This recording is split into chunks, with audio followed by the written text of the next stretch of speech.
crisis brings out the worst and the best of our habits. It's through crisis that we really get to see some of the habits that we have amplified a lot. We have definitely seen a lot of initiatives from social sectors, even from individuals trying to help the less fortunate or low-income families. It's a good indicator of the social capital that we have in Singapore. Welcome to Agile Leaders Conversations. Agile Leaders Conversations is all about bringing leaders from all walks of life, backgrounds and generations together and have authentic discussions on leadership agility. My guest today is Mr. Metta Ni. He represents the younger and up-and-coming group joining the workforce in the future, and hearing his perspectives on leadership, agility and paradoxes will shed valuable insights and foster greater generational understanding. I hand over the time to Metta to share a little about himself. Thank you, Chuen Chuen.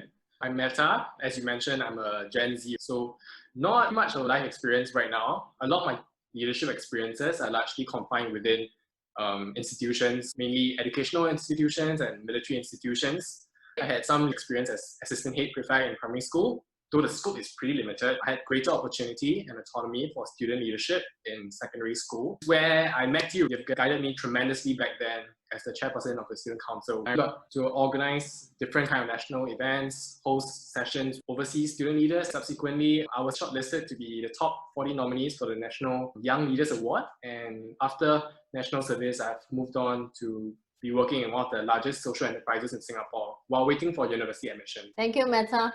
For those of you who didn't catch it, Metta and I met in school. I was his student council teacher, and through the experiential learning approach, Metta did blossom and grow in the experience. I'm really thankful for it. Metta was also very supportive and got a copy of my book when he found out that it was launched through Facebook. And so Metta, what are your general thoughts of the book after reading it? For a start, I think the common approach to paradoxes would be, do I be a task-oriented leader or do I be a people leader? But what your book really inspired is really to embrace a both approach. So it isn't that one side is better than the other. There's no right or wrong. Sometimes we need both. We are just constantly living in these two ends, swinging from one end to the other. We just need to be more aware of what are the positive and negative aspects. So reading the paradoxes, you do see that both sides are correct. Both sides have their pros and cons. Was there a paradox that resonates strongly with? That paradox would be individual versus team. Being a chairperson of the student council or being a specialist and commander in national service, I think this has really been a struggle for me. Should I focus on the team's needs or should I focus on specific individual needs? And these two experiences have actually become two extremes paradox as I venture into these experiences and journey. When I was in student council, I was very focused on the team, wanting to get people moving and then make sure that things are being done. I did neglect certain individuals. That was probably something that I felt, in hindsight, there were some missed opportunities. Perhaps having fear of making that same mistake again in national service, I actually chose to focus a lot more on individuals, trying to understand their concerns, trying to find answers that will suit every individual. But that led me to become a leader who processed matters in a much lower rate, which isn't something really good in the military. And there are definitely missed opportunities there as well. And after reading your book, you have allowed me to name that tension that I was experiencing, which is a really important insight for me. I do hope that through these experiences and through reading about paradoxes, I can actually exercise better self-leadership and team leadership. And I do think that this paradox is actually a much needed and very relevant paradox in today's world. That's great. I know leadership agility is probably not something that we have covered in schools. And as a young adult, I'm wondering, how do you see leadership agility? Well, the fundamental assumption that I have for leadership agility and paradoxes is that the goal of learning these concepts is really to change our mindsets. And it's crucial we do that. Oftentimes, we equate our actions to results. So if I want to get this results, then I must do step 1, 2, 3, 4, and just wish that the results will come in. Doing those actions would probably get you where you want to be, but it doesn't happen all the time. So the question is, what happens if you don't get the results that you want. And I think what's missing from this equation is really the part of seeing how we see the situation matter. I think what the book tries to explain about leadership agility and paradoxes, they are very important aspects of helping us see the context better, be it our own context or the context of our environment. It's good to hear that to you, changing mindset sounds like a key process in ensuring that we design the right actions, which then helps people get to the desired outcome. As we now start talking about COVID-19, and COVID-19 definitely has an impact on how young people learn. So how does it change the way you spend your time now? Well, I definitely think that COVID is really an interesting time. As a young adult, I think this is the first time I ever experienced such a crisis in such a real manner. The financial crisis in 2008, I was still pretty young and I didn't think that I was mature enough to make sense of what was going on around me. Fast forward to today, being slightly older and being curious about the world, I'm seeing dramatic shifts everywhere. And this COVID-19 situation has affected from nations to even every single individuals. And one thing I do notice as I'm working from home is that this shift in expectations at home, and that definitely affects the way I spend my time. The lockdown has really brought everyone from your offices in a small confined space called home.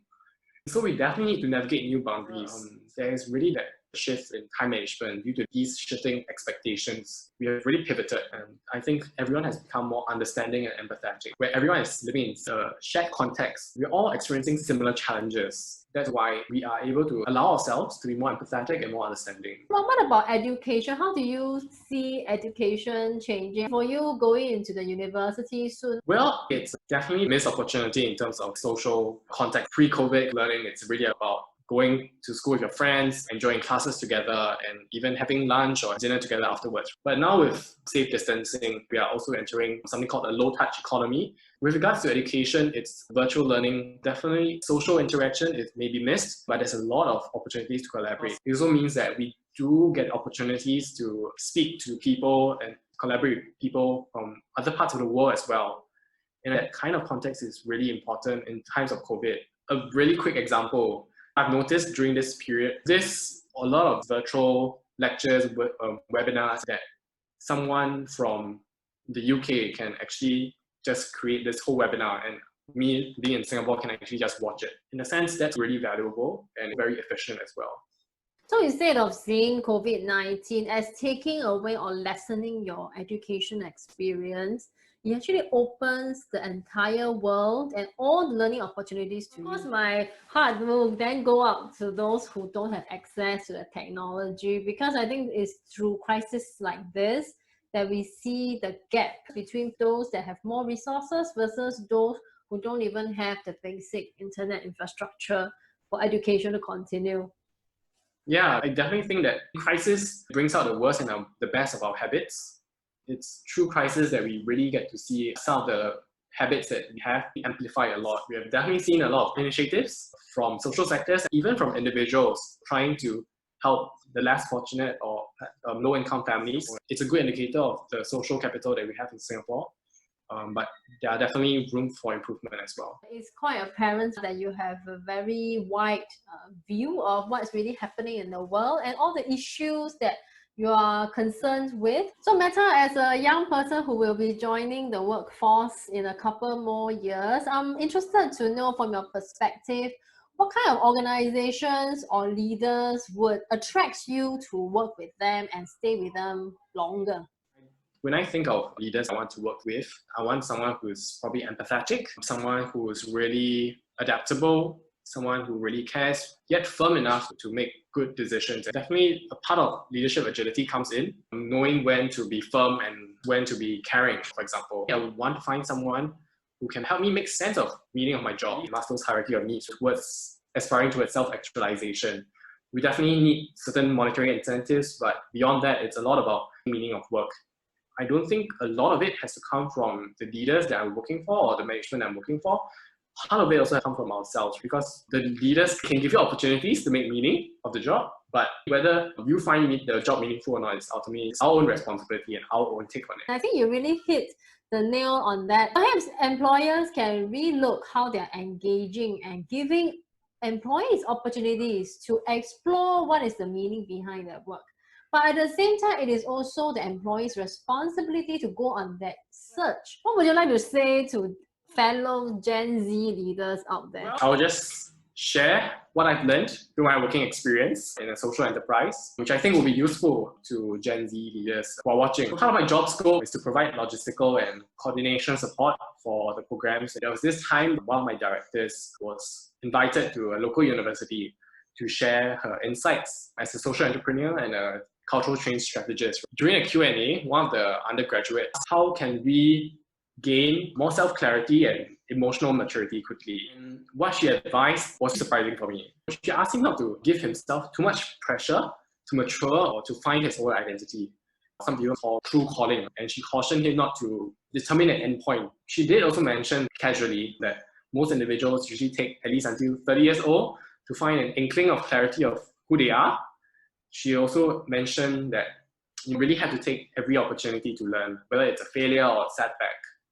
So if you're Gen Z watching this, it's really relevant to you. There must be certain motivations for personal growth or development that make you watch this video. And you can probably see another paradox of this undergraduate facing.